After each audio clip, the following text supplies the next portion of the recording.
నమస్తే, welcome to HMTV to the point. వెల్లుల్లి ఆరోగ్యానికి ఎంతలా మేలు చేస్తుందో అందరికీ తెలుసు. ఇందులో ఎన్నో ఔషధ గుణాలు ఆరోగ్యాన్ని రక్షిస్తాయి.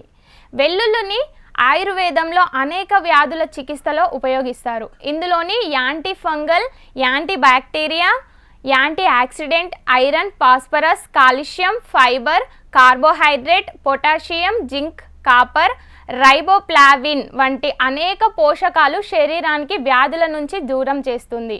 అయితే ఇక ఉదయాన్నే ఖాళీ కడుపుతో వెల్లుల్లి తీసుకుంటే మరిన్ని లాభాలు ఉన్నాయని నిపుణులు చెబుతున్నారు.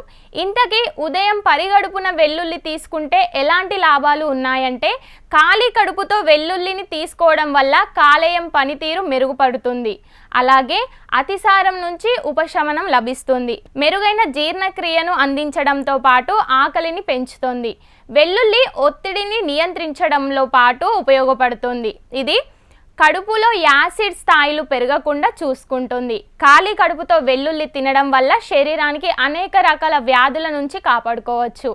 ఇది జలుబు, దగ్గు, జ్వరం లేదా ఇతర ఇన్ఫెక్షన్ల నుంచి రక్షించడానికి ఉపయోగపడుతుంది వెల్లుల్లి అని వైద్య నిపుణులు చెబుతున్నారు. అయితే అధిక బీపీకి చెక్ పెట్టడంలో వెల్లుల్లి ఎంతగానో ఉపయోగపడుతుంది. ప్రతిరోజు ఉదయాన్నే పచ్చి వెల్లుల్లిని తీసుకోవడం వల్ల అధిక రక్తపోటును అదుపులో ఉంచుకోవచ్చు. వెల్లుల్లిని తీసుకోవడం వల్ల బీపీ లక్షణాలు తగ్గుతాయి. ఇంకా షుగర్ పేషెంట్స్కి కూడా వెల్లుల్లి దివ్య ఔషధంగా ఉపయోగపడుతుంది. డయాబెటిక్ రోగులు పచ్చి వెల్లుల్లిని తీసుకుంటే చక్కెర స్థాయి అదుపులో ఉంటుంది. ఇందులోని అల్లిసిన్ సమ్మేళనం చక్కెరను నియంత్రిస్తుంది. ప్రతిరోజు 3 లేదా 4 వెల్లుల్లి రెబ్బలు నమిలి తింటే బరువు అదుపులో ఉంటుంది అని వైద్య నిపుణులు చెబుతున్నారు.